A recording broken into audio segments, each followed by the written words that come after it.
혹시 피부 때문에 비싼 화장품이나 피부과 시술에 돈 많이 써보셨나요? 사실 제가 예전에 그랬었거든요. 제가 미스코리아 출신의 방송 활동까지 하다 보니 아무래도 보이는 게 중요한 직업이라 안 해본 관리가 없었어요. 그런데 비싼 돈을 들인다고 해서 항상 그만큼 피부가 좋아지는 건 아니더라고요. 오히려 수많은 시행착오 끝에 제가 정착한 인생템은, 자, 놀라지 마세요. 이 3,000원짜리 바세린이에요. 아마 할리우드 스타들이 쓴다, 피부과 의사들이 추천한다 해서 다들 집에 하나쯤은 가지고 계실 텐데요. 그런데 혹시 나는 소문만큼 효과를 잘 모르겠던데 라고 생각한 적 없으세요? 그건 바로 바세린을 제대로 사용하지 않으셨기 때문일 가능성이 아주 높습니다. 저도 그랬었거든요. 그래서 오늘은 치과 의사지만 여전히 뷰티에 누구보다 진심인 제가 이 바세린의 효과를 200% 끌어올려서 비싼 관리 부럽지 않게 활용하는 모든 방법을 알려드릴게요. 오늘 영상만 끝까지 보시면 더 이상 비싼 화장품에 돈 낭비하실 일은 없으실 거예요. 그럼 이 바세린의 효과를 제대로 보려면 먼저 얘가 어떤 성분인지부터 정확히 알아야겠죠? 다들 바세린 하면 석유 찌꺼기로 만들었다, 이런 얘기 들어보셨잖아요. 이게 맞는 말이면서도 또 완전 오해기도 하거든요. 바세린의 원래 성분이 석유에서 나오는 건 맞아요. 그런데 우리가 쓰는 바세린은요, 몸에 나쁠 수 있는 건 싹 빼는 3중 정제 과정을 거칩니다. 그래서 정말 깨끗하고 안전한 성분만 남은 거예요. 그거 발암물질이라던데, 이런 걱정도 그래서 나온 얘기고요. 그래서 이 부분은 오늘 딱 정리해 드릴게요. 결론부터 말하면 아닙니다. 그런 위험한 이야기는 정제가 하나도 안 된 그야말로 시커먼 원료 상태일 때나 해당하는 거고요. 우리가 쓰는 바세린은 WHO 같은 국제기구에서도 이건 안전하다고 인정한 인체에 무해한 제품이라는 거죠. 그러니까 발암물질 걱정은 이제 마음 편히 내려놓으셔도 괜찮아요. 그럼 바세린이 안전한 건 알겠는데 이걸 어떻게 써야 효과를 제대로 볼 수 있는 걸까요? 가장 중요한 포인트가 있는데요. 바로 바세린은 스스로 수분을 만들어주지는 못한다는 거예요. 얘는 피부에 수분을 직접 넣어주는 게 아니라 이미 내 피부 속에 있는 수분이 날아가지 않게 꽉 가둬주는 역할만 하거든요. 쉽게 말해서 보습 랩이라고 생각하시면 돼요. 우리가 촉촉한 떡을 그냥 밖에 두면 금방 딱딱하게 마르지만 랩으로 씌워 놓으면 계속 말랑말랑 하잖아요. 바세린이 우리 피부에 바로 그 보습 랩 역할을 해주는 거죠. 그럼 한번 생각해 볼게요. 이미 바싹 말라버린 떡에 랩을 씌운다고 그 떡이 다시 촉촉해질까요? 아니죠. 아무 소용 없겠죠? 피부도 똑같아요. 수분기 없이 건조한 피부 위에 바세린만 냅다 바르는 건 이미 마른 떡을 랩으로 감싸는 것과 같은 거예요. 안에 채워줄 수분이 없으니까 보호막을 씌워봤자 아무 효과가 없는 거죠. 그래서 바세린은 단독으로 쓰는 게 아닌 다른 보습 제품이랑 꼭 같이 써야 그 효과를 볼 수 있는 거예요. 그럼 지금부터는 바세린의 효과를 200% 끌어올려주는 환상의 짝꿍, 시너지 꿀조합 4가지를 알려드릴게요.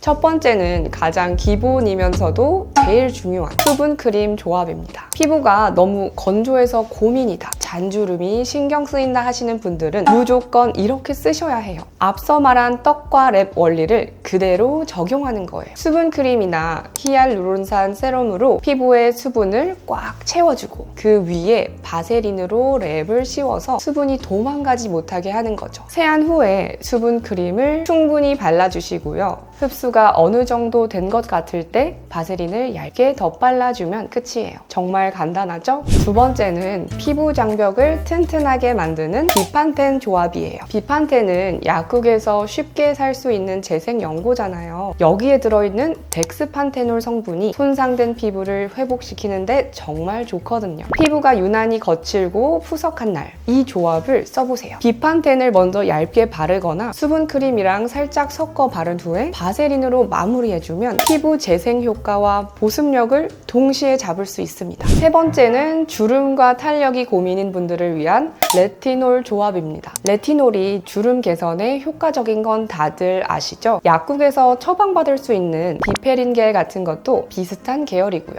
레티놀 성분이 바세린이랑 만나면 흡수율이 확 올라가서 효과가 배가 돼요. 근데 이건 정말 중요한 주의사항이 있어요. 효과가 강해지는 만큼 피부에 자극도 될 수 있거든요. 그러니까 레티놀 크림을 정말 쌀알 만큼만 짜서 바르고 그 위에 바세린을 살짝만 덧바르는 식으로 사용하셔야 돼요. 처음에는 꼭 손목 안쪽 같은 곳에 소량으로 테스트해 보시는 거 잊지 마세요. 마지막 네 번째는 칙칙한 피부를 환하게 밝혀주는 미백 조합이에요. 평소에 쓰시는 비타민 C나 나이아신아마이드 성분의 앰플, 세럼 있으시죠? 이런 미백 성분들은 공기 중에 산화돼서 효과가 떨어지기 쉬운데요. 이걸 바르고 나서 바세린으로 막을 씌워주면 산화를 막아서 성분이 피부 속에서 더 안정적으로 더 오래 효과를 낼 수 있게 도와줘요. 미백 앰플을 바르고 충분히 흡수시킨 뒤에 바세린으로 가볍게 코팅해주시면 됩니다.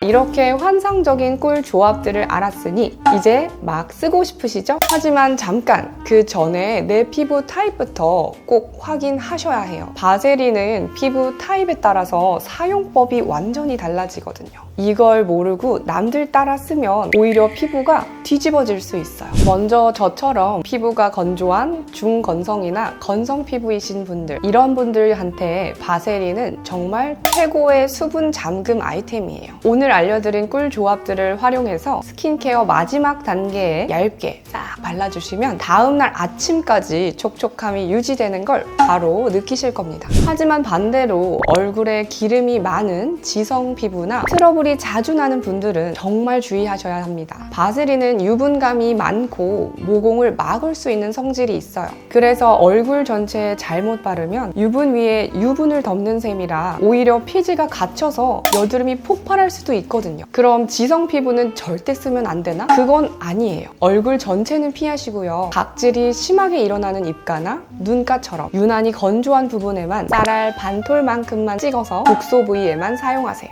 아마 대부분의 분들이 해당하는 복합성 피부는 어떻게 해야 할까요? 간단해요. T존과 U존을 나눠서 생각하시면 됩니다. 기름이 많이 도는 이마나 코 같은 T존은 피해주시고요. 건조한 뺨이나 턱 주변에 U존 위주로만 발라주시면 되는 거죠. 이제 내 피부 타입에 맞게 바르는 법까지 알았으니 거의 다 왔습니다. 마지막으로 바세린을 바르기 전에 꼭 기억해야 할 5가지 필수 체크리스트를 딱 정리해 드릴게요. 이것까지 지켜주셔야 부작용 없이 효과만 쏙 보실 수 있어요. 첫째, 바세린은 밤에 스킨케어 맨 마지막에 바르는 게 제일 좋아요. 아무래도 번들거림이 있다 보니 아침에 바르면 화장이 밀릴 수 있거든요. 밤사이 피부를 보호하는 수면팩처럼 사용해주세요. 둘째, 양 조절이 정말 중요해요. 쌀알 만큼만 아주 얇게 펴바르는 게 핵심입니다. 욕심내서 많이 바르면 오히려 모공을 막아서 트러블의 원인이 될 수 있다는 거 이제 아시죠? 셋째, 스패츌러나 면봉으로 덜어서 위생적으로 사용하셔야 해요. 큰 통에 손가락을 푹 넣어서 쓰면 세균이 번식하기 쉬워요. 깨끗하게 덜어 쓰는 습관 아주 중요합니다.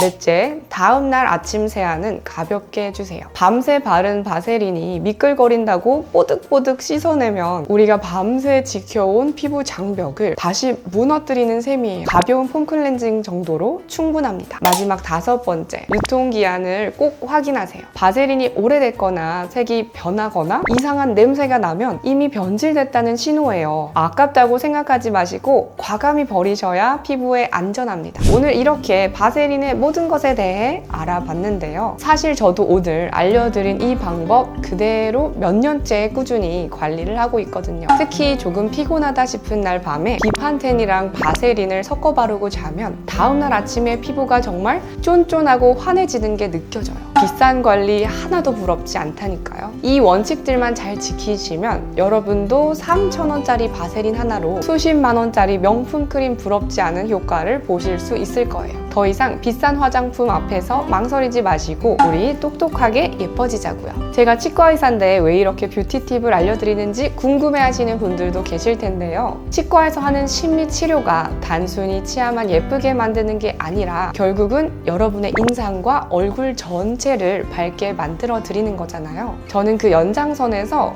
여러분들이 더 환한 미소와 자신감을 찾는 데 도움이 되는 정보들을 계속 공유하고 싶어요. 그래서 오늘 영상처럼 피부부터 치아 건강까지 여러분의 미소가 더 환하게 빛날 수 있도록 제가 옆에서 돕겠습니다. 그럼 저는 다음에 더 유용한 치과와 뷰티 꿀팁으로 돌아오겠습니다. 오늘 제 얘기가 도움이 되셨다면 구독과 좋아요, 알림 설정까지 꼭 부탁드릴게요. 주변에 아직도 바세린 잘못 쓰고 있는 친구가 있다면 이 영상을 공유해 주는 것도 잊지 마시고요. 지금까지 치과의사 김연경이었습니다.